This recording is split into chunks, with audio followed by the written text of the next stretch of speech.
જય સ્વામિનારાયણ મિત્રો. ધોરણ 9ની અંદર વિજ્ઞાન વિષયમાં આપણી આસપાસના દ્રવ્ય શુદ્ધ છે. પાઠ નંબર 2માં છેલ્લે આપણે તત્વ વિશે સમજ્યા હતા, બરાબર. તો તત્વ પછી આવે છે સંયોજનો. તો શુદ્ધ પદાર્થોના પ્રકાર કયા છે? તો એક તત્વ છે અને એક સંયોજનો છે. એમાં આપણે તત્વ વિશે જોયું હતું. ત્યારબાદ આપણે જોઈએ સંયોજનો, કે સંયોજનની અંદર શું આવે છે, એમાં કયા ફેરફાર થાય છે, બરાબર, એ જોઈએ. તો સંયોજનો છે, બરાબર. તો કે સંયોજન બે કે તેથી વધુ એવા તત્વોથી બનેલ પદાર્થ છે. હવે આપણે તત્વો શબ્દ આવ્યો છે, બે કે તેથી વધુ તત્વોનો બનેલા છે. તત્વ તો એક જ છે, પણ બે કે તેથી વધુ તત્વો એમાં મિશ્રિત થયેલો તો શું બને? સંયોજનો બને. હવે માની લો કે મીઠું જે છે, મીઠું એનું રાસાયણિક સૂત્ર શું થાય? NaCl, બરોબર. એમાં આ જે છે Na એ શું છે? સોડિયમ છે. અને આ જે છે એ શું છે? ક્લોરીન છે. સોડિયમની સંજ્ઞા Na અને ક્લોરીનની સંજ્ઞા ક્લોરીન એટલે કે એની સંજ્ઞા Cl, એટલે ક્લોરીન એટલે કે Cl, આ ક્લોરીનની સંજ્ઞા છે. તો આ બે તત્વો થયા ને, આ સોડિયમ એક તત્વ અને આ ક્લોરીન બીજું તત્વ, એને બે ભેગું કરીને આખું સંયોજન જે બન્યું એને આખા સંયોજન કહેવામાં આવે છે. બે તત્વ ભેગા થયા, આ સોડિયમ તત્વ અને આ ક્લોરીન તત્વ, બે તત્વ ભેગા થઈને નવું જ સંયોજન બનાવ્યું, એને શું કહેવામાં આવે? NaCl, અને એને આ સંયોજન બન્યું, બરોબર. તો સંયોજન એ બે કે તેથી વધુ તત્વોનું બનેલ પદાર્થ છે. ત્યારબાદ શું કહે છે કે જે રાસાયણિક રીતે એકબીજા સાથે ચોક્કસ પ્રમાણમાં સંયોજાયેલા હોય છે. આ ચોક્કસ પ્રમાણ હોય આનું. એને કેટલા છે? તો એક જ છે. Cl કેટલા છે? તો એક જ છે. માની લો કે હું બીજું ઉદાહરણ લઉં, FeCl2, બરોબર. આ છે લોખંડ છે અને આ છે ક્લોરીન છે. તો ક્લોરીન કેટલા છે? 2 છે, પણ લોખંડ કેટલા છે? એક જ છે. તો આ ચોક્કસ સંયોજન છે. આ સંયોજન બનાવવું એટલે ક્લોરીન 2 જોઈએ જ, લોખંડ એક જ જોઈએ. આ ચોક્કસ પ્રમાણ છે એનું. તો એ આ FeCl2 આપણી હવે જે પદ્ધતિ લઈએ છીએ, પ્રવૃત્તિ લઈએ છીએ, એમાં આગળ આવે જ છે. તો આપણે જોઈએ એના વિશે, એટલે કે એનું ચોક્કસ પ્રમાણ છે. હવે ત્યારબાદ એક પ્રવૃત્તિ આવે છે, તો એ પ્રવૃત્તિ વિશે આપણે જોઈએ કે સંયોજનોની એક પ્રવૃત્તિ આવે છે, એ પ્રવૃત્તિ વિશે આપણે જોઈએ. જો એની અંદર શું કહેવા માંગે છે કે બે જૂથ પાડવાના છે, જૂથ એક અને જૂથ બીજું. ક્લાસરૂમમાં આવી રીતે બે જૂથ પાડી દે, એક જૂથ એક અને જૂથ બે. હવે શું કરવાનું છે? બંનેને સરખા જ પદાર્થ આપવાના છે. 5 ગ્રામ લોખંડનો ભૂકો અથવા તો લોખંડનો ભૂકો લખી અને 3 ગ્રામ સલ્ફર,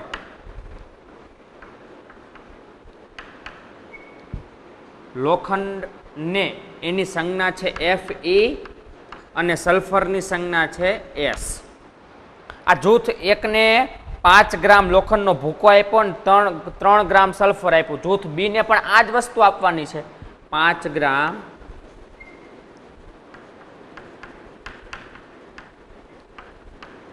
લોખંડનો ભૂકો અને 3 ગ્રામ સલ્ફર. બેને સરખી જ વસ્તુ આપેલી છે, બરોબર, બે જૂથને.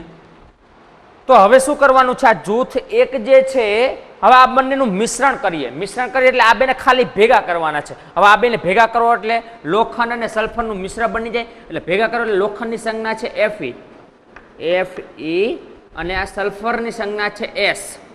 તો S, આ બેને ખાલી મિશ્રણ જ કરવાના છે, બીજું કંઈ નથી કરવાનું, ખાલી મિશ્રણ કરવાના છે. એટલે લોખંડ અને સલ્ફરને બેને ખાલી મિશ્રણ કર્યા, ભેગા કરી દીધા, બીજું કંઈ નથી કરવાનું. હવે જૂથ બી ને શું કરવાનું છે કે લોખંડનો ભૂકો અને સલ્ફર એ બેને મિશ્રણ તો કરવાના જ છે, Fe પ્લસ S. Fe એટલે લોખંડનો ભૂકો અને S એટલે સલ્ફર. Fe એટલે લોખંડ, S એટલે સલ્ફર. આ બેની સંજ્ઞા છે, લોખંડની Fe અને સલ્ફરની S. હવે આ બેને ભેગા કરી નાખ્યા. ત્યારબાદ આને શું કરવાનું છે? ગરમ કરવાનું છે. આ બેના મિશ્રણને શું કરવાનું છે? ગરમ કરવાનું છે. હવે અહીં લખ્યું આ જે છે મિત્રો શેની નિશાની છે? ડેલ્ટા. ડેલ્ટા એટલે ગરમ કરવાની નિશાની છે, તાપમાન અને ગરમ કરવી. આ બેને ગરમ કરી ખૂબ લાલ ચોળ થાય ને ત્યાં સુધી આના મિશ્રણને ગરમ કરવાનું છે. આ બે ના મિશ્રણને શું ખૂબ લાલ ચોળ થવા દેવાનું છે, ગરમ, અને ત્યારબાદ એને ઠંડુ પાડવાનું છે. આ બેને મિશ્રણને ખૂબ ગરમ કરી લાલ ચોળ થઈ જાય ત્યાં સુધી ગરમ કરવાનું, પછી એને ઠંડુ પાડવાનું. બરોબર. તો હવે શું થયું? આને ખાલી આપણે મિશ્રણ કર્યું, આને ખાલી ગરમ કર્યું. બરોબર છે. હવે આ મિશ્રણ પાસે આપણે ચુંબક લઈ જઈએ. ચુંબક, એનું બેનું ચુંબકત્વ આપણે તપાસવું છે જૂથ 1 માં અને જૂથ 2 માં. ચુંબકત્વ આપણે તપાસવું છે. બેની પાસે ચુંબક લઈ જાઓ. ચુંબક. હવે આમાં શું છે? ખાલી આપણે બેને ભેગા જ કર્યા હતા. આમાં શું છે? ખાલી આપણે ભેગા જ કર્યા હતા. હવે ભેગા કર્યા તો હવે આ જે લોખંડ જે છે એ ચુંબક પાસે લઈ જાવ, શું થાય? આકર્ષે ને. ચુંબક સાથે લોખંડ શું થઈ જશે? ચોંટી જશે. અને ખાલી શું વધશે? સલ્ફર એકલો વધશે આમાં. સમજાય છે? બરોબર. એટલે આમાં શું? આપણે ખાલી મિશ્રણ જ હતું, ખાલી જ મિશ્રણ હતું, આને બીજું કંઈ જ કર્યું નથી. એટલે આમાં ખાલી લોખંડ અને સલ્ફર. હવે એમાં ચુંબક પાસે લઈ જાવ તો આ લોખંડ જે છે એ ચુંબક સાથે ચોંટી જશે ને ખાલી વધશે શું? એકલું સલ્ફર એકલું જ વધશે. પણ હવે જો આ જૂથ 2 માં જુઓ કે આપણે મિશ્રણ તો કર્યું ને, ગરમ પણ કર્યું હતું અને ઠંડુ પણ કર્યું હતું. હવે આ શું થઈ ગયું? બે પદાર્થો ગરમ કર્યા પછી શું થઈ જાય છે? એકબીજામાં મિશ્રિત થઈ જાય છે. શું થઈ જાય છે? મિશ્રિત. એટલે તદ્દન નવો જ પદાર્થ આપણને મળે છે. કયો? FeS. તદ્દન નવો જ પદાર્થ આપણને મળે છે, FeS. હવે જો આગળ આપણે વાત થઈ કે સંયોજનો કોને કહેવાય? 2 થી વધુ તત્વોનું મિશ્રણ હોય એને શું કહેવાય?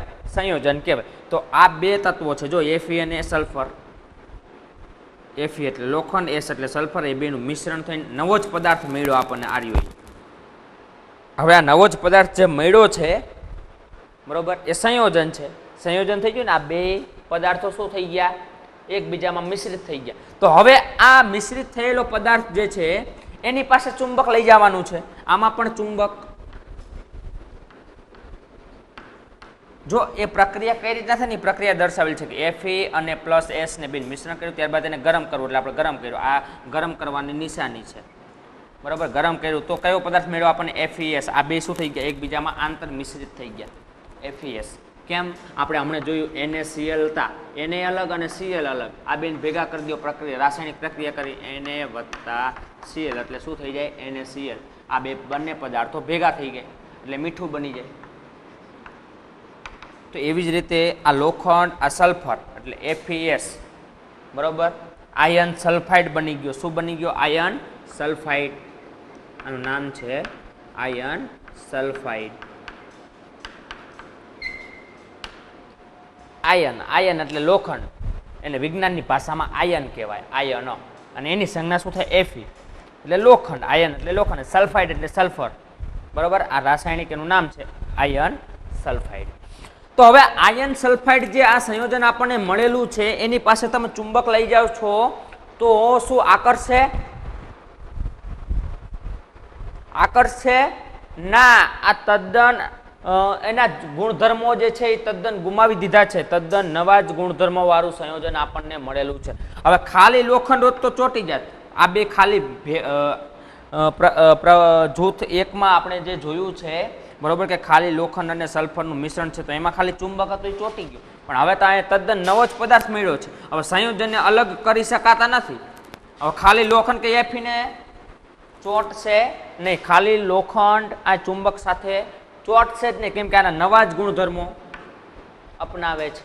આ પોતે પોતાના ગુણધર્મો મૂકીને નવા જ ગુણધર્મો અપનાવે છે. એટલે આમાં આની સાથે ચુંબક ચોંટશે નહીં. આ લોખંડ સાથે ચુંબક ચોંટશે નહીં, કેમ કે એના ભેગો શું છે? સલ્ફાઇડ છે, સલ્ફર છે. એ બેનું આંતર મિશ્રિત થઈને નવું જ સંયોજન બની ગયું છે FeS, આયર્ન સલ્ફાઇડ. બરોબર. એટલે ચુંબક આકર્ષે નહીં. તો હવે શું કરવાનું છે? હવે આમાં ચુંબક નથી આકર્ષણ, આમાં ચુંબકત્વનો જે ગુણધર્મ જે છે એ આમાં આકર્ષે છે અને આમાં આકર્ષતો નથી. બરોબર. હવે શું કરવાનું છે? આપણે બંને જૂથમાં એક ગુણધર્મ આપણે ચકાઈશું, કયો ચુંબક વાળો ગુણધર્મ આપણે ચકાઈશું. હવે ત્યારબાદ બીજો ટેસ્ટ કરીએ. બીજો ટેસ્ટ શું કરીએ? તો કે હવે આની અંદર આ જૂથ એકમાં આપણે શું ઉમેરવાનું છે? Carbon disulphide.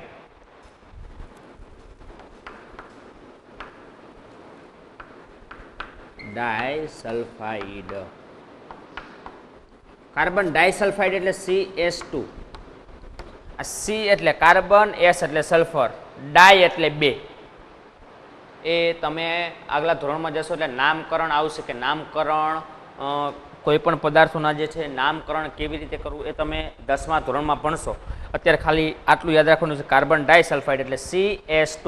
આ સી એટલે કાર્બન, એસ એટલે સલ્ફર, 2 એટલે ડાય. કાર્બન ડાયસલ્ફાઇડ બંનેમાં ઉમેરવાનું છે. આમાં પણ ઉમેરવાનું છે અને આમાં પણ ઉમેરવાનું છે. ચલો આમાં પણ કાર્બન ડાયસલ્ફાઇડ.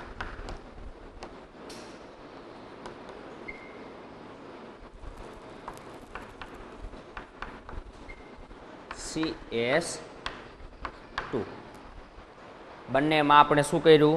કાર્બન ડાયસલ્ફાઇડ ઉમેરેલા છે. તો હવે શું થાય છે? હવે કાર્બન ડાયસલ્ફાઇડ ઉમેરીને બરાબર હલાવો અને ગાળી લો. કાર્બન ડાયસલ્ફાઇડ આમાં પણ ઉમેરવાનું છે એટલે આમાં હજી એક પદાર્થ ઉમેરવાનો ને, કયો? CS2. CS2 એટલે શું? Carbon disulphide. અને આમાં પણ આ FeS છે એમાં પણ આપણે ઉમેરો પ્લસ CS2 આ પદાર્થ પણ ઉમેરો. બરોબર.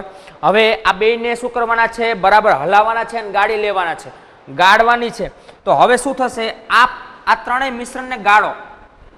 એક પાત્રમાં આપણે અહીં ગરણી મૂકી દીધી ને આ ત્રણેયને મિશ્રણ ગાળ્યો તો શું થશે? આમાં લોખંડ એક રહી જશે. આ બે અંદર એમ ગળી જશે. લોખંડ એક ખાલી ગરણીમાં રહી જશે. કેમ? લોખંડ કોઈ મિશ્રિત જ નથી, આમાં કોઈ પદાર્થ મિશ્રિત જ નથી એટલે ખાલી લોખંડ આમાં રહી જશે. અને આ બે છે પાવડર સ્વરૂપે છે એટલે શું થઈ જશે? ગરણીમાંથી નીકળી જશે અને પાત્રમાં આવશે. પણ હવે આમાં જુઓ શું થશે કે આને તમે ગાળશો, પાત્રમાં ગાળશો એટલે એકય પદાર્થ આમાં નહીં આવે. એકય પદાર્થ નહીં આવે. શું થાય છે? જો કે આમાં FeS પ્લસ CS2 આ બધું જ શું થઈ જશે? એકય પદાર્થ આમાં આવશે નહીં એટલે બધું જ ગળાઈ જશે.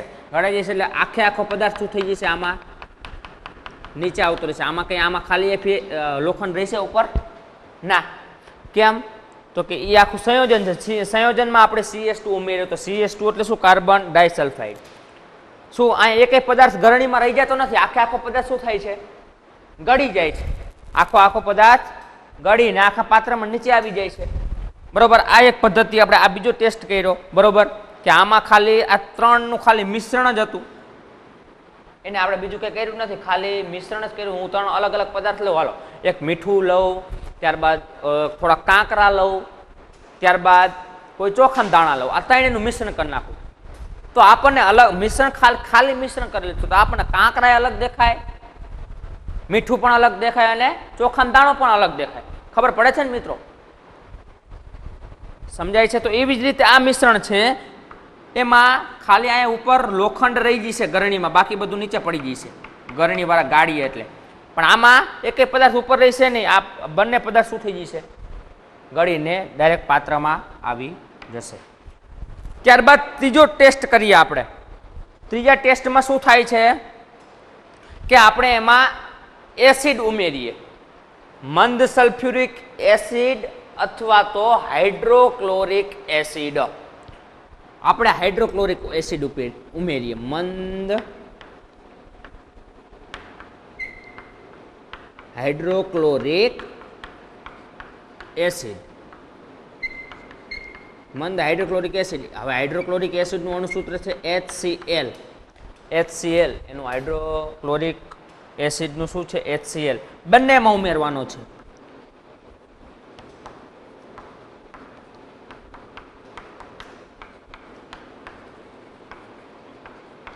હાઇડ્રોક્લોરિક એસિડ એટલે HCl બંનેમાં ઉમેરવાનો છે. હવે શું થાય છે જો, હવે એ પ્રક્રિયા અહીંયા લખું છું કે બંને પદાર્થમાં આપણે શું કર્યું છે? હાઇડ્રોક્લોરિક એસિડ ઉમેરેલું છે જે પ્રવાહી સ્વરૂપે હોય. હાઇડ્રોક્લોરિક એસિડ જે છે એ કયા સ્વરૂપે? પ્રવાહી સ્વરૂપે. બરોબર. હવે એસિડ છે કેવું લેવાનું કીધું? મંદ લીધું હો, સાંદ્ર નહીં. નકર આપણને ખબર છે કે એસિડમાં ખાલી આંગળી બુરો તો શું થાય?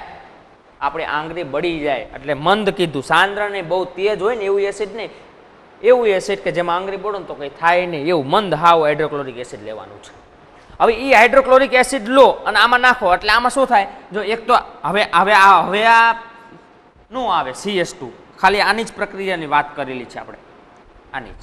હવે આમાં શું હતું? ખાલી મિશ્રણ કોનું હતું? FeS. આ પહેલા જૂથની વાત કરું છું. Fe અને S બેનું ખાલી મિશ્રણ જ હતું. એમાં આપણે શું ઉમેરેલું છે? HCl hydrochloric acid ઉમેરેલો.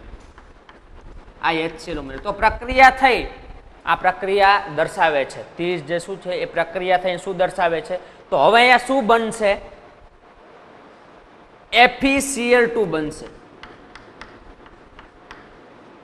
પ્લસ સલ્ફરનું કઈ નહીં, સલ્ફર એમનામાં છૂટો જ રહેશે. પ્લસ હવે જો આ બંનેનું છૂટા પડે છે, આ હાઇડ્રોજન છૂટો પડે છે આમાંથી અને Cl પણ છૂટા પડે. આ Cl છૂટા પડે કોની સાથે જોડાણા? FeCl2 સાથે. Fe સાથે જોડાણા પણ કેટલા છે? 2 છે અને અહીંયા Cl એક જ છે તો અહીંયા આપણે 2 કરવા પડે. એ બધી જ તમે પ્રક્રિયાને સંતુલિત કેવી રીતે કરવું, પ્રક્રિયા કઈ રીતે આવે એ બધું જ તમે 10મા ધોરણમાં શીખશો. અત્યારે ખાલી એમ નામ સમજાવી દઉં છું. બરોબર. તો હવે આ Fe સાથે આ Cl જોડાઈ ગયો તો ખાલી હાઇડ્રોજન વધ્યા કેટલા? 2. અહીંયા જો 2 લખો ને તમે, હાઇડ્રોજન ને લાગુ પડે ને Cl ને પણ લાગુ પડે.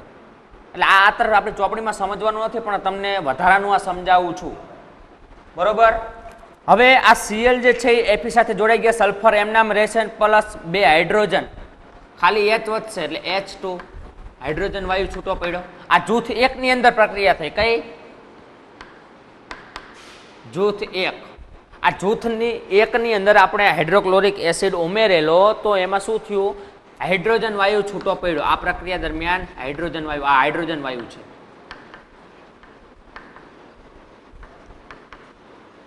તો તેવી જ રીતે આ બીજી જે આ જે છે જૂથ 2 માં આપણને FeS મળ્યું હતું, FeS સંયોજન આખું, એમાં પણ હાઇડ્રોક્લોરિક એસિડ ઉમેરવાનું છે.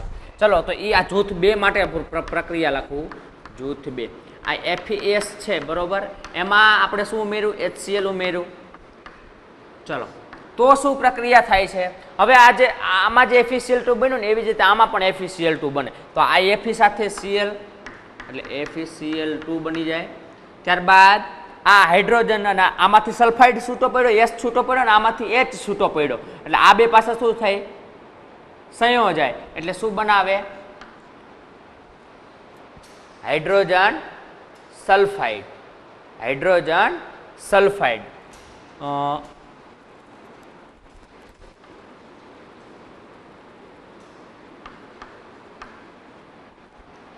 શું બનાવે છે? હાઇડ્રોજન સલ્ફાઇડ બનાવે છે.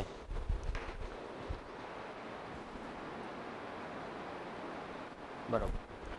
તો હવે આ જો બીજી જે પ્રક્રિયા છે, બીજી જે પ્રક્રિયા એમાં શું થાય છે? FeCl2 તો 2 માં બને છે અને આમાં આપણને શું થયું હતું? પહેલી પ્રક્રિયામાં હાઇડ્રોજન વાયુ ઉત્પન્ન થયો હતો ને આમાં હાઇડ્રોજન સલ્ફાઇડ. હાઇડ્રોજન સલ્ફાઇડ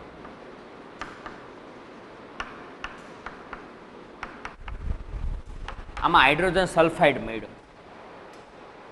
હવે આ હાઇડ્રોજન વાયુ આપણને જે મળ્યો છે, હાઇડ્રોજન વાયુ કેવો છે તો એ હવે લખું છું. આ બધું ભૂસી નાખું છું.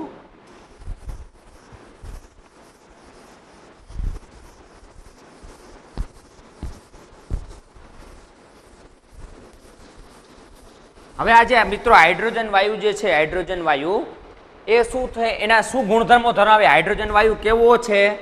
તો જૂથ 1 ની અંદર વાત કરું, એમાં જે આપણને હાઇડ્રોજન વાયુ મળેલો છે એ હાઇડ્રોજન વાયુ કેવો છે? તો કે રંગવિહીન છે, એનો રંગ હોતો નથી.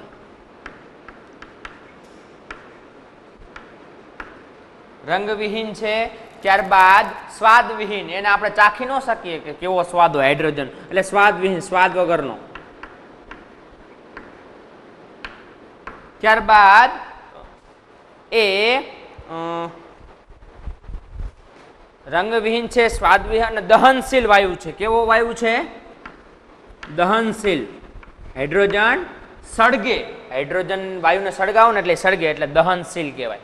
જે સળગે એને દહનશીલ કહેવાય, જે ન સળગે એને અદહનશીલ કહેવાય. એટલે દહનશીલ અહીં કીધું. દહનશીલ એટલે કેવો? હાઇડ્રોજન વાયુ કેવો છે? સળગે એટલે દહનશીલ વાયુ છે. હાઇડ્રોજન વાયુ સળગે એટલે દહન. તો આ હતા મિત્રો હાઇડ્રોજન વાયુના ગુણધર્મ. પણ હવે આ હાઇડ્રોજન સલ્ફાઇડ, આ હાઇડ્રોજન સલ્ફાઇડ કેવું છે? જૂથ 2 ની અંદર વાત કરીએ.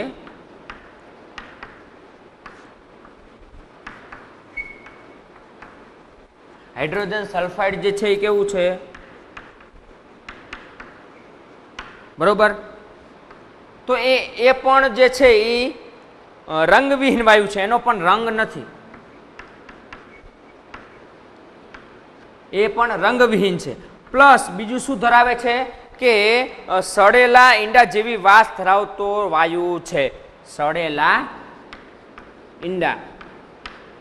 હવે ઈંડું હોય, સડી ગયું હોય અને એમાંથી કેવી દુર્ગંધ આવતી હોય એવી આ વાયુની, આ જે વાયુ છે હાઇડ્રોજન સલ્ફાઇડ, એની ગંધ આવે છે કે સડેલા ઈંડા જેવી વાસ ધરાવતો વાયુ છે.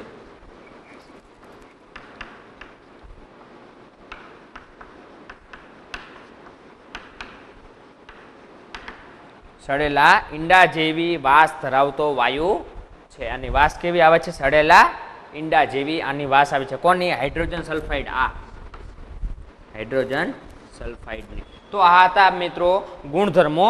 તો જો એની અંદર હવે આગળ કે હવે તમે કયો, આપણે 3 ટેસ્ટ કર્યા. એક ચુંબક વાળો, બંને પદ્ધતિમાં ચુંબકનો ટેસ્ટ કર્યો. પછી બંનેમાં આપણે શેનો ટેસ્ટ કર્યો? કાર્બન ડાયસલ્ફાઇડ, એનો આપણે ટેસ્ટ કર્યો. અને ત્રીજો શેનો કર્યો? હાઇડ્રોક્લોરિક એસિડનો બંનેમાં ટેસ્ટ કર્યો. આ 3 ટેસ્ટ આપણે 2 જૂથમાં કર્યા.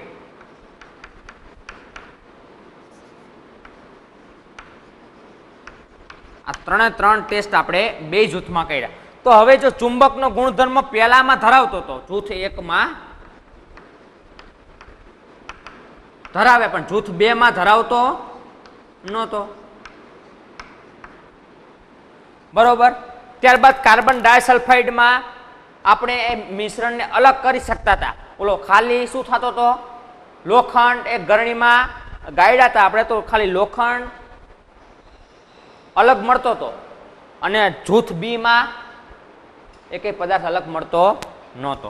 ત્યારબાદ હાઇડ્રોક્લોરિક એસિડ વાળી, એમાં હાઇડ્રોજન વાયુ ઉત્પન્ન થતો હતો અને બીજામાં ડાયહાઇડ્રોજન એટલે હાઇડ્રોજન સલ્ફાઇડ વાયુ ઉત્પન્ન થતો હતો. તો હવે આની ઉપરથી એક વસ્તુ આપણને નક્કી કરી શકીએ કે આમાં જૂથ 1 માં શું થાય? ભૌતિક ફેરફાર થાય છે.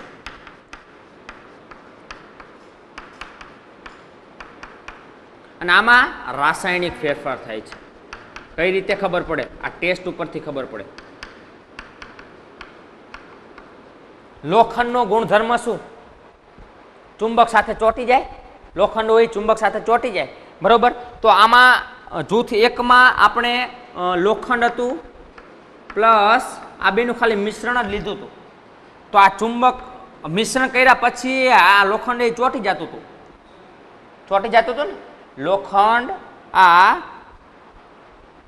મિશ્રણ, આ બેનું મિશ્રણ તો છતાં ચોંટી ગયું. અને આમાં શું હતું? FeS. આમાં ચોંટ્યું નહીં. તો આમાં આ મિશ્રણ જે છે એ લોખંડ રહ્યું એ ચુંબક સાથે ચોંટી ગયું. બરાબર. તો મિશ્રણ થયું તો પણ આ લોખંડે પોતાના ગુણધર્મ ગુમાવ્યા નહીં. ખાલી લોખંડ ચોંટાડો તો ભલે, ને આ બેનું મિશ્રણ હોય તોય ભલે, તોય ચોંટી જાય છે. અને આમાં ચોંટ્યું નહીં, એટલે એટલે આમાં જે લોખંડ તો ખાલી લોખંડ હતું ત્યાં ચોંટતું હતું, પણ હવે આમાં સલ્ફર ઉમેરાઈ ગયો એટલે હવે આમાં ચોંટતું નથી. એટલે લોખંડ પહેલા જે ગુણધર્મ હતો એ ધરાવતો હતો ચોંટવાનો, પણ હવે આ ચોંટવાનો ગુણધર્મ આમાં ધરાવે છે? ના, નથી ધરાવતો. એટલે નવો જ ગુણધર્મ. આના કેવા ગુણધર્મ થયા? નવો. અને આમાં એની જ ગુણધર્મ હતો એનો. તો આવા ફેરફાર થાય ને ભૌતિક ફેરફાર કહેવાય. અને આમાં જે ફેરફાર થયો એ કેવો કહેવાય?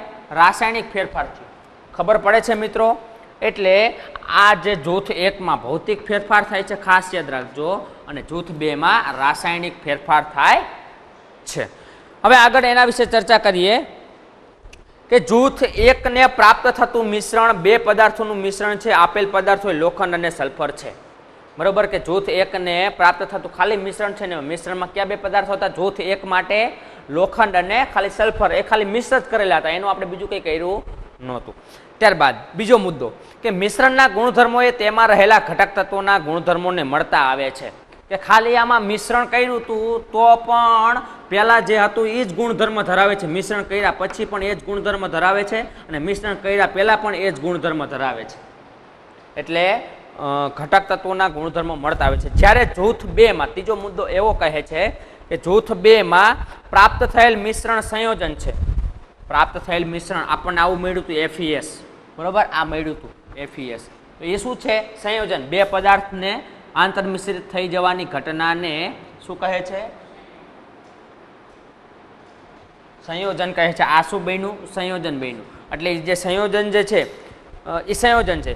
ત્યારબાદ પછીનો મુદ્દો કે બે તત્વોને સખત રીતે ગરમ કરતા સંયોજન મળે છે. આ બે તત્વોને આપણે ગરમ નહોત કર્યા પહેલા જૂથમાં, પણ બીજા બે જૂથમાં મિશ્રણ કરીને ગરમ કર્યા હતા. ગરમ કરતા એમાંથી શું ફેરફાર થઈ જાય છે? Fe. એમાંથી સંયોજન મળે છે. સંયોજન, નવું તત્વ મળે છે, કોઈ અલગ જ તત્વ મળે છે. ત્યારબાદ જેના ગુણધર્મો જોડાતા તત્વોના ગુણધર્મો કરતા તદ્દન જુદા હોય છે. કે અહીંયા Fe+S, બરોબર? આ લોખંડ, આ સલ્ફર, એને બેને ગરમ કર્યા એટલે FeS બની ગયો. હવે અહીંયા ખાલી લોખંડ હોય તો ચોંટી જાય છે, પણ આમાંય લોખંડ છે તો ચોંટે છે? ના, નથી ચોંટતો. તો હવે આનો ગુણધર્મ ચોંટતો તો આનો ગુણધર્મ હવે બે ભેગા થઈ ગયા પછી નથી ચોંટતો. એટલે હવે આ ગુણધર્મો જે ધરાવે એ આ ગુણધર્મો ધરાવે છે? ના, બે અલગ અલગ ગુણધર્મો ધરાવે ને. આ ચોંટતો તો આ નથી ચોંટતો. બેના ગુણધર્મો કેવા થયા? અલગ અલગ થયા. એટલે સંયોજન જે છે તદ્દન નવું જે તત્વ મળે છે, નવું સંયોજન મળે છે, આના કરતા આના ગુણધર્મો કેવા હોય?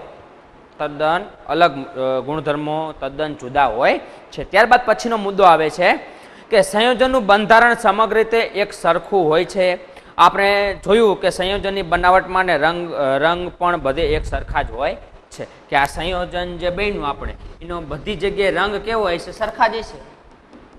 આ FeS માં બધી જ જ્યારે જ્યાં પણ આપણે ઉપયોગમાં લીધું, બરોબર, એની બનાવટ અને રંગ જે છે એ બધે જ એક સરખા હોય છે. તો આમાં આપણે આ પ્રવૃત્તિ દ્વારા આપણે જોયું કે ભૌતિક ફેરફાર અને એકમાં ભૌતિક ફેરફાર થાય છે, એકમાં રાસાયણિક ફેરફાર થાય છે.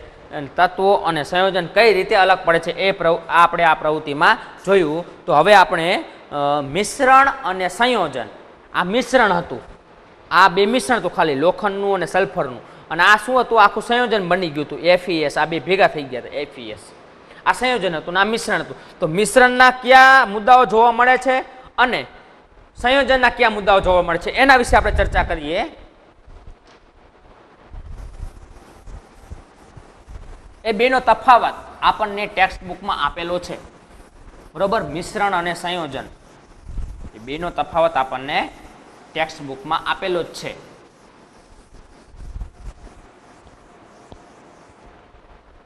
તો જો આ બાજુ હું મિશ્રણ લખું છું અને ત્યારબાદ આ બાજુ સંયોજનના મુદ્દા લખું છું. હવે આપણને ખબર પડી છે કે મિશ્રણ એટલે શું અને સંયોજન એટલે શું, બરાબર? તો આ મિશ્રણનો પહેલો મુદ્દો કહે છે કે તત્વો અથવા સંયોજનો એકબીજામાં મિશ્ર થઈ મિશ્રણ બનાવે છે. તત્વો, મિશ્રણ એટલે કોઈ તત્વની જરૂર પડે ને. આમાં મિશ્રણ આપણે કોનું કર્યું હતું? આપણે આગળ પ્રવૃત્તિ F, અને આ બે તત્વો જ છે. તત્વોનું શું કર્યું? મિશ્રણ કર્યું. તો તત્વો અથવા સંયોજનો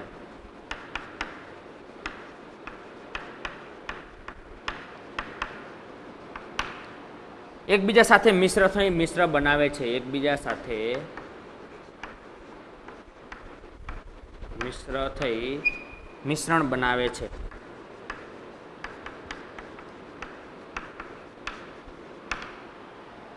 પરંતુ કોઈ નવા સંયોજનનું નિર્માણ થતું નથી.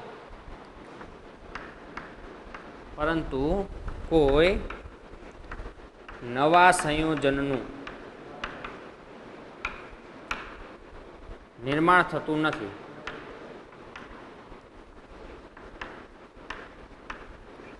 બરોબર. જો આમાં ખાલી એફ અને એસ ખાલી બે ભેગા જ છે. હું એમ કહું ચોખાનો દાણો અને ઘઉંનો દાણો મિક્સ ભેગા કરી નાખો તો ભેગા તો થઈ જાય, પણ કોઈ નવું તત્વ બને છે ના. ચોખા ને ઘઉંનો દાણો બે મિક્સ કર્યા તો મગનો દાણો બની ગયો એવું થાય છે ના. ખાલી બે ભેગા જ રહે, ભેગા થાય. આમાં કોઈ નવા તત્વનું નિર્માણ થતું નથી, ખાલી મિશ્રણ હોય એમાં. પણ સંયોજનમાં શું થાય તો કે તત્વો એકબીજામાં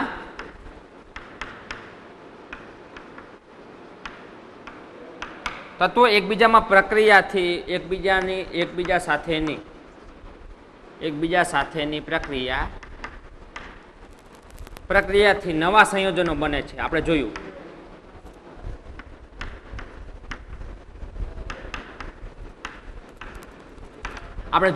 Fe પ્લસ એસ એને ગરમ કર્યું હતું તો FeS મળ્યું, નવું સંયોજન મળ્યું. બરોબર. બે અલગ અલગ તત્વો હતા, એને ગરમ કર્યું, નવું સંયોજન જ મળ્યું. તો એ તત્વો એકબીજા સાથેની પ્રક્રિયાથી નવા સંયોજનો બને છે. ત્યારબાદ બીજો મુદ્દો, મિશ્રણની સંરચના પરિવર્તનશીલ હોય છે. મિશ્રણની સંરચના પરિવર્તનશીલ હોય છે. હવે આમાં આપણને લોખંડ એ અલગ છે અને સલ્ફર પણ અલગ છે. બરોબર. એની સંરચના કઈ બદલાવી નાખતા નથી, બેમાં સરખું જ હોય. હવે Fe ના કણો Fe હોય અને સલ્ફરના કણો સલ્ફર જ હોય. ત્યારબાદ પણ આમાં જુઓ, નવા સર્જાતા પદાર્થોનું ઘટક પ્રમાણ હંમેશા નિશ્ચિત હોય છે. નવા સર્જાતા પદાર્થનું ઘટક પ્રમાણ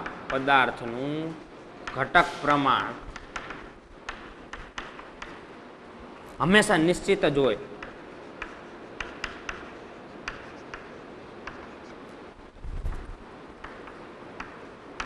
નવા સર્જાતા પદાર્થનું ઘટકનું પ્રમાણ નિશ્ચિત. હવે આમાં Fe કેટલા છે? એક જ છે અને સલ્ફર પણ એક જ છે. તો આ FeS બનવા માટે Fe એક જ જોઈએ અને એ સલ્ફર પણ એક જ જોઈએ. હવે હું એક કોઈ બીજું આપણે ઉદાહરણ લીધું. જો આપણને FeCl2 હમણાં મળ્યું હતું. બરોબર. FeCl2 મળ્યું હતું. તો હવે આ પદાર્થ મેળવવો હોય, આ સંયોજન મેળવવું, તો એમાં ક્લોરીન કેટલા જોઈએ? ફરજિયાત બે જ જોઈએ. આમાં ક્લોરીન એક જ જોઈએ. તો એનું ઘટકનું પ્રમાણ તો નિશ્ચિત જ છે ને. નવા સર્જાતા પદાર્થનું ઘટક પ્રમાણ હંમેશા નિશ્ચિત. આ ઘટક પ્રમાણ એટલે શું? આમાં Fe આ ઘટક પ્રમાણ એક જ છે, પણ ક્લોરીન કેટલા છે? બે છે. બે ક્લોરીનનો ઉપયોગ થાય અને એક Fe નો ઉપયોગ થાય. એક આયન, આ Fe એટલે આયન, લોખંડ. એક લોખંડ વપરાય છે અને Cl બે વપરાય, ક્લોરીન બે વપરાય. તો આ એનું ઘટક પ્રમાણ થયું. Fe નું એક ઘટક પ્રમાણ, Cl નું બે. કેમ કે આ બે લખેલા છે જો, Cl2. બે ક્લોરીન વપરાય છે ને એક જ Fe વપરાય છે. તો નવા સર્જાતા પદાર્થોનું ઘટક પ્રમાણ હંમેશા નિશ્ચિત જ. આ ઘટક પ્રમાણ હંમેશા નિશ્ચિત હોય કે આ બનાવવું એટલે બે ક્લોરીન જોઈશે ને એક લોખંડ જોઈશે. બરોબર. ત્યારબાદ ત્રીજો મુદ્દો જોઈએ, મિશ્રણ તેમાં રહેલા ઘટક કણોના ગુણધર્મો દર્શાવે છે. મિશ્રણ તેમાં રહેલા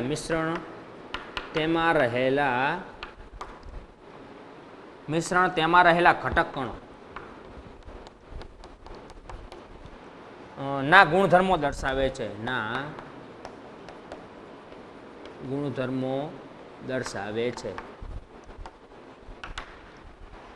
લોખંડનો ગુણધર્મો છે, હાલો ચુંબક સાથે ચોંટી જવાનો, પણ એની હારે હું સલ્ફર આપણે મિશ્ર કરી નાખું તો પણ એ જ ગુણધર્મ ધરાવે છે, ચોંટવાનો. મિશ્રણ બની ગયા પછી પણ એ જ ગુણધર્મ જાળવી રાખે છે અને ખાલી મિશ્રણ કર્યા પહેલા પણ એ જ ગુણધર્મ જાળવી રાખે છે. એટલે મિશ્રણ તેમાં રહેલા ઘટક, આ મિશ્રણ છે, હાલો લોખંડ અને આ સલ્ફરનું બેનું મિશ્રણ છે. બરોબર. એમાં રહેલા ઘટક, એમાં કયા બે ઘટક રહેલા છે? તો કે લોખંડ અને એક સલ્ફર. તો ના ગુણધર્મો એનો ઘટક કણ હોય ને એના જ ગુણધર્મ મિશ્રણ ધરાવે. સલ્ફરનો ગુણધર્મ છે સલ્ફર ધરાવશે, લોખંડનો છે લોખંડ ધરાવશે. પણ સંયોજનમાં શું થાય છે? નવા સર્જાતા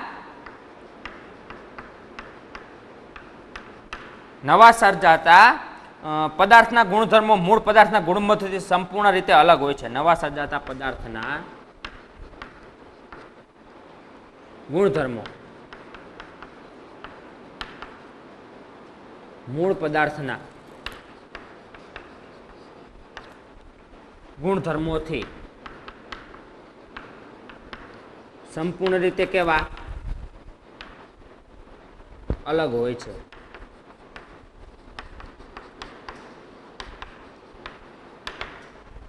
આપણે આ પ્રક્રિયા જોઈ હતી. Fe આ મિશ્રણ હતું, એને ગરમ કર્યા, તદ્દન નવો પદાર્થ મળ્યો. હવે આમાં ખાલી લોખંડ ચોટી જાય. હવે મિશ્રણમાં ખાલી લોખંડ લઈ જાવ ચોટી જાય, પણ એને ગરમ કરીને પછી ચોટાડો તો ચોટે ના, નથી ચોટતું. તો હવે આમાં જે ગુણધર્મ હતો એ આમાં ગુણધર્મ નથી ધરાવતો.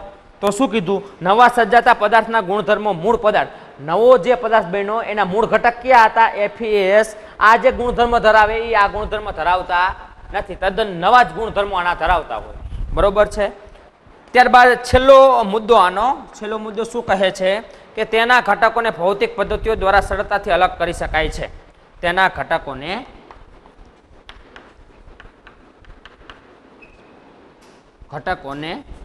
ભૌતિક પદ્ધતિથી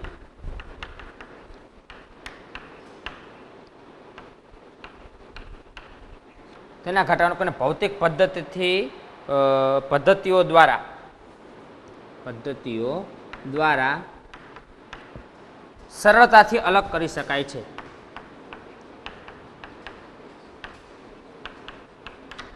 હવે આ મિશ્રણ છે, બરોબર.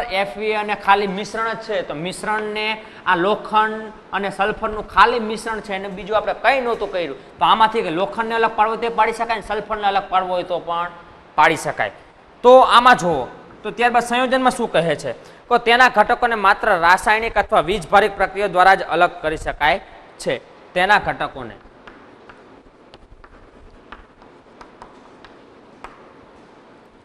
માત્ર રાસાયણિક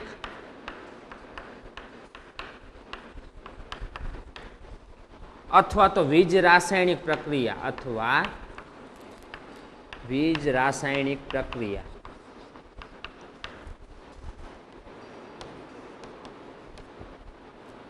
દ્વારા જ અલગ કરી શકાય. અને સાદી રીતે અલગ કરવા જાવ તો ન કરી શકાય.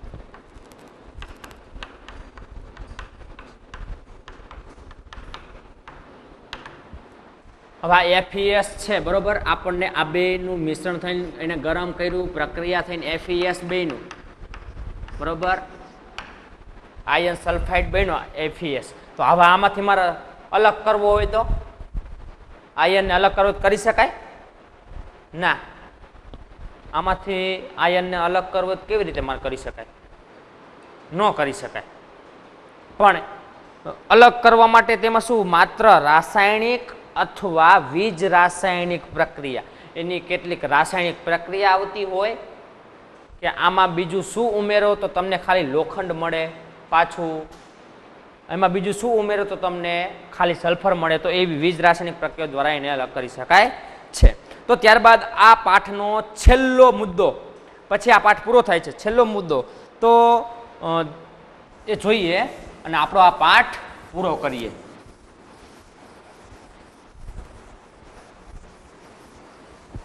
એને કેવી રીતે અલગ અલગ વિભાગમાં વહેંચવામાં આવે છે એ જોઈએ. અને આપણા પાઠનું નામ જ છે આપણી આસપાસના દ્રવ્ય શુદ્ધ છે. એ દ્રવ્ય શબ્દ ઉપરથી આપણે આખો ચાર્ટ તૈયાર કરીને આપેલો છે કે આ દ્રવ્ય શબ્દ છે, દ્રવ્ય એ કયા સ્વરૂપે હોય? કાં તો ઘન સ્વરૂપે હોય, કાં તો પ્રવાહી સ્વરૂપે હોય, કાં તો વાયુ સ્વરૂપે હોઈ શકે છે, બરોબર. હવે એ કેવું છે? શુદ્ધ પદાર્થ પણ હોઈ શકે અને મિશ્રણ પણ હોય છે. ખાલી અલગ એકલો શુદ્ધ પદાર્થ પણ હોઈ શકે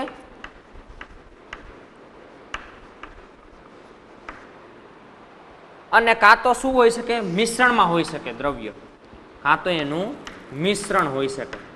મિશ્રણ કેવું? તો કે અનિશ્ચિત સંગઠન વાળું.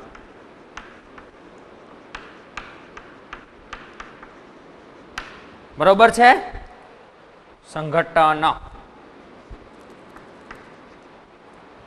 હવે શુદ્ધ પદાર્થ હોય તો એમાં બે પાછા વિભાગ પડે. શેમાં? તો કે એક તત્વમાં અને એક સંયોજનમાં. આપણે જોયું એક તત્વમાં અને એક સંયોજનમાં. તો આ અનિશ્ચિત સંગઠન છે તો આના પણ બે વિભાગ પડે. કયા કયા? તો કે સમાંગ મિશ્રણ. મિશ્રણ છે તો કેવું છે? સમાંગ છે કે વિસમાંગ? મિશ્રણ તો છે દ્રવ્યનું, ઘન, પ્રવાહી કે વાયુનું, ગમે દ્રવ્ય ઘનમાં હોઈ શકે, પ્રવાહીમાં હોઈ શકે, વાયુમાં હોઈ શકે, બરોબર. મિશ્રણ તો છે, તો મિશ્રણના પાછા બે પ્રકાર પડે, એ આપણે જોયા હતા. સમાંગ મિશ્રણ પડે કે વિષમાંગ. એ મિશ્રણ કેવું છે, સમાંગ છે તો વિષમ. તો આ તત્વોમાં શું છે કે તેઓ વધુ પદાર્થોમાં વિભાજન શક્ય નથી. આનો મુદ્દો જોવો હોય તો જોઈ શકાય કે તત્વોનું વધુ સરળ પદાર્થોમાં વિભાજન શક્ય નથી. ખાલી એક તત્વનું નામ લો, Fe એટલે લોખંડ, બરોબર. હવે આનામાંથી શું અંદર જોડાયેલું છે, શું અંદર બીજા પદાર્થો છે, એને મારે અલગ કરવા કરી જ ન શકાય. ખાલી Fe એટલે Fe જ તે, બરોબર. દાખલા તરીકે ઉદાહરણ આપું, તાંબુ છે, ત્યારબાદ ઓક્સિજન છે, ત્યારબાદ હાઇડ્રોજન, ત્યારબાદ લોખંડ. આ બધા એને એકલા જ છે. આમાં બીજું આમાંથી વધારે પડતા વિભાજન કરવું હોય તો કરી જ ન શકાય. મર્ક્યુરી, પારો, આ બધા કેવા છે, તત્વો છે, બરોબર. તો એવી રીતે સંયોજનમાં શું કહેવા માંગે છે, તો તે નિશ્ચિત બંધારણ ધરાવે છે. રાસાયણિક અથવા વીજ રાસાયણિક પ્રક્રિયાઓ દ્વારા તેનું તત્વોમાં વિભાજન થઈ શકે છે, બરોબર. તે નિશ્ચિત બંધારણ ધરાવે, તે નિશ્ચિત બંધારણ ધરાવે છે. અને એનું અલગીકરણ કઈ રીતે કરી શકાય, તો કે રાસાયણિક પ્રક્રિયા દ્વારા અથવા તો વીજ રાસાયણિક પ્રક્રિયા.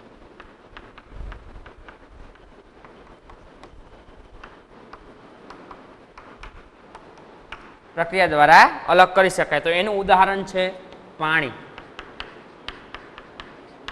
હવે સાહેબ એમ કે પાણી તો પાણી જ છે, અને કઈ રીતે, પાણીનું અણુસૂત્ર શું થાય, H2O. તો હવે આમાં હાઇડ્રોજન પણ છે અને ઓક્સિજન પણ છે, તો આ બેને અલગ કરવા કરી શકીએ આપણે. સમજો છો મિત્રો? આ પાણી જે છે, પાણી તો કે સાહેબ પાણી તો પાણી જ છે, એમાંથી શું અલગ કરી, પાણીનું રાસાયણિક સૂત્ર H2O છે. તો H2O છે, તેમાં હાઇડ્રોજન પણ આપણે અલગ કરી શકીએ અને ઓક્સિજન પણ આપણે અલગ કરી શકીએ. એ આખું સંયોજન છે. તો એમાંથી આપણને બે તત્વો અલગ અલગ મળે, બરોબર. ઉદાહરણ કે પાણી છે, ત્યારબાદ મિથેન છે. મિથેન એટલે CH4. મિથેન એટલે શું, CH4. એમાં આપણે આ C એટલે કાર્બન અને હાઇડ્રોજન 4 છે. તો આમાંથી કાર્બન પણ અલગ કરી શકીએ અને હાઇડ્રોજન પણ આપણે અલગ કરી શકીએ છીએ. ત્યારબાદ ખાંડ છે, ખાંડ અને મીઠું, બરાબર. આ બધા પદાર્થો આપણે અલગ કરી શકીએ. તો એવી જ રીતે સમાંગ મિશ્રણમાં આપણે જોવું હોય તો શું જોઈ શકીએ કે સમાન સંઘટન જ હોય. એમાં આપણે જોયું તો સમાંગ મિશ્રણ કોને કહેવાય, બરાબર. સમાન સંઘટન જ હોય. એકબીજામાં પાણી અને મીઠું બેન ભેગા કરો તો એકબીજાના કણો એકમાં દેખાય નહીં, મીઠાના કણો દેખાય નહીં. તો ઉદાહરણ તરીકે આપણે લેવું હોય તો લઈ શકીએ કે પાણીમાં ખાંડ ઓગળી જાય તો પણ ખાંડ આપણને દેખાતી નથી, ઓગળેલી ખાંડ હોય તો. પાણીમાં મીઠું, બરોબર. ત્યારબાદ કાર્બન ડાયસલ્ફાઇડમાં સલ્ફર, કાર્બન ડાયસલ્ફાઇડમાં સલ્ફર. ત્યારબાદ પાણી અને આલ્કોહોલ વગેરે. આ જે છે એને આ બધા સમાંગ મિશ્રણ છે. આમાં એકેયના ઘટકો દેખાય નહીં. ત્યારબાદ વિષમાંગ મિશ્રણમાં કેવું હોય, અસમાન સંઘટન હોય. ચોખા અને ઘઉં એ બેન મિશ્ર કરો, એ વિષમાંગ મિશ્રણ કહેવાય, બરોબર. એ વિષમાંગ મિશ્રણને આપણે અલગ કરવા હોય તો એ અસમાન રીતે જોઈએ તો એને આપણે અલગ કરી શકીએ. તો એવા હું ઉદાહરણ લખું અહીંયા. આપણે ઉદાહરણ જો કે આગળ જોઈ જ ગયા છીએ, રેતી અને મીઠું, બરોબર. ત્યારબાદ ખાંડ અને મીઠું,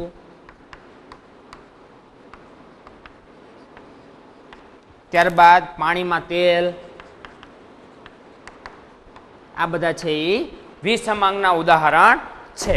તો આ દ્રવ્ય જે છે એ ઘન, પ્રવાહી કે વાયુમાં હોઈ શકે છે. એમાં બે પદાર્થ, શુદ્ધ પદાર્થ તરીકે પણ હોઈ શકે અને મિશ્રણ તરીકે પણ હોઈ શકે. તો શુદ્ધ પદાર્થ તરીકે હોય તો એમાં બે વિભાગ પડે, કાં તો તત્વ તરીકે હોય ને કાં તો સંયોજન તરીકે હોય. હવે મિશ્રણમાં હોય તો અનિશ્ચિત સંગઠન દ્વારા હોય. એમાં પણ બે પ્રકાર પડે, કાં તો મિશ્રણ સમાંગ મિશ્રણ હોય, કાં તો મિશ્રણ વિષમાંગ મિશ્રણ હોય. એના મુદ્દાઓ આપણે લખી નાખ્યા છે અને ઉદાહરણો પણ લખી નાખ્યા છે.